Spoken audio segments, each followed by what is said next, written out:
जय श्री राम। माघ मास महात्म्य कथा का 17वां अध्याय। अप्सरा कहने लगी कि हे राक्षस, वह ब्राह्मण कहने लगा कि इंद्र इस प्रकार अपनी अमरावती पुरी को गया। सो हे कल्याणी, तुम भी देवताओं से सेवा किए जाने वाले प्रयाग में माघ मास में स्नान करने से निष्पाप होकर स्वर्ग में जाओगी। सो मैंने उस ब्राह्मण के यह वचन सुनकर उसके पैरों में पड़कर प्रणाम किया और घर में आकर सब भाई बांधव, नौकर चाकर, धनादिक त्याग कर शरीर को नष्ट होने वाली वस्तु समझकर घर से निकली और माघ में गंगा यमुना के संगम पर जाकर स्नान किया। सो हे निशाचर, 3 दिन के स्नान से मेरे सब पाप नष्ट हो गए और 27 दिन के पुण्य से मैं देवता हो गई और पार्वती जी की सखी होकर सुख से निवास करती हूँ। इसलिए मैं प्रयाग के महात्म्य को याद करके सब देवताओं के सहित माघ में प्रयाग स्नान करती हूँ। सो मैंने अपना यह सब वृतांत तुमसे कहा। तुम भी इस योनि में पड़ने और कुरूप होने का सब कारण कहो। तुम्हारी दाढ़ी और मूछें बहुत बड़ी बड़ी हो गई है और पार्वती की गुफा में वास करते हो। निशाचर कहने लगा कि हे भद्रे, सज्जनों से गुप्त बात कहने में भी कोई हानि नहीं होती। मुझको अब कोई संशय नहीं रहा कि मेरा उद्धार तुमसे ही होगा। सो मैं अपना सब वृतांत तुमसे कहता हूँ। मैं काशी में वेदों का ज्ञाता था और बड़े उच्च कुल के ब्राह्मण के घर में जन्म लिया था। मैंने राजा, पापी, शूद्र तथा वैश्यों से अनेक प्रकार के दान लिए। मैंने दान लेने में चांडाल को भी नहीं छोड़ा। उस जन्म में मैंने कोई भी धर्म नहीं किया। वहीं पर ही मृत्यु को प्राप्त हो गया। तीर्थ स्थान पर मरने के कारण नरक में नहीं गया। पहले 2 बार गिद्ध योनि में, 3 बार व्याघ्र योनि में, 2 बार सर्प योनि में, 1 बार उल्लू की योनि में और अब 10वीं बार राक्षस हुआ हूँ और सैकड़ों वर्षों से इसी योनि में हूँ। इस स्थान को 3 योजन तक मैंने जंतुहीन कर दिया है। बिना अपराध के बहुत से प्राणियों को मैंने नष्ट किया। इस कारण मेरा मन अत्यंत दुखी है।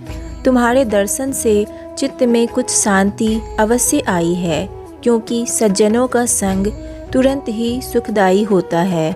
मैंने अपने दुख के कारण आपसे कहे और सज्जन लोग सदैव दूसरे के दुखों से दुखी होते हैं। अब यह बताओ कि इस दुख रूपी समुद्र को कैसे पार कर सकता हूँ?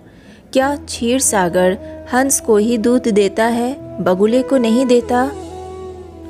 दत्तात्रेय जी कहने लगे कि इस प्रकार उसके वचन सुनकर कांचन मालिनी कहने लगी कि हे राक्षस, मैं अवश्य तुम्हारा कल्याण करूंगी। मैंने दृढ़ प्रतिज्ञा की है कि तुम्हारी मुक्ति के लिए प्रयत्न करूंगी। मैंने बहुत बार प्रयाग में स्नान किया है। वेद जानने वाले ऋषियों ने दुखी को दान देने की प्रशंसा की है। समुद्र में जल बरसने से क्या लाभ? प्रयाग में स्नान करने का 1 बार का फल मैं तुम्हें देती हूँ। उसी से तुमको स्वर्ग की प्राप्ति होगी। उसके फल का अनुभव मैं कर चुकी हूँ। तब उस अप्सरा ने अपने गीले वस्त्र का जल निचोड़कर जल को हाथ में लेकर माघ स्नान के फल को उस राक्षस को अर्पण किया।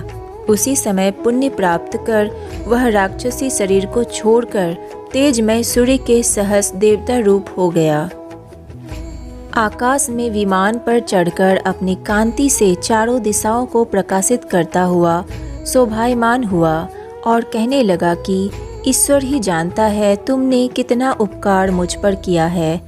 अब भी कृपया कुछ शिक्षा दो जिससे मैं कभी पाप ना करूं। अब मैं तुम्हारी आज्ञा पाकर स्वर्ग में जाऊंगा। तब कांचन मालिनी ने कहा कि सदैव धर्म की सेवा करो, काम रूपी शत्रु को जीतो, दूसरे के गुण तथा दोषों का वर्णन मत करो, शिव और वासुदेव का पूजन करो, इस देह का मोह मत करो, पत्नी, पुत्र, धनादि की ममता त्यागो, सत्य बोलो, वैराग्य भाव धारण कर योगी बनो। मैंने तुमसे यह धर्म के लक्षण कहे। अब तुम देवता रूप होकर शीघ्र ही स्वर्ग को जाओ।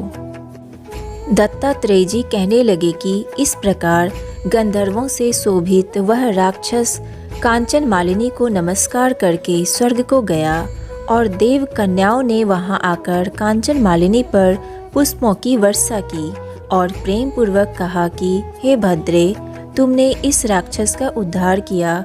इस दुष्ट के डर से कोई भी इस वन में प्रवेश नहीं करता था। अब हम निडर होकर विचरेंगी। इस प्रकार कांचन मालिनी उस राक्षस का उद्धार करके प्रेम पूर्वक देव कन्याओं से क्रीड़ा करते हुए शिवलोक को गई। तो आज के लिए बस इतना ही। इससे आगे की कहानी मैं आपको नेक्स्ट वीडियो में सुनाऊंगी। अगर वीडियो अच्छी लगी हो तो वीडियो को लाइक कीजिए, सनातन रहस्य को सब्सक्राइब कीजिए और ज़्यादा से ज़्यादा शेयर कीजिए। राधे राधे।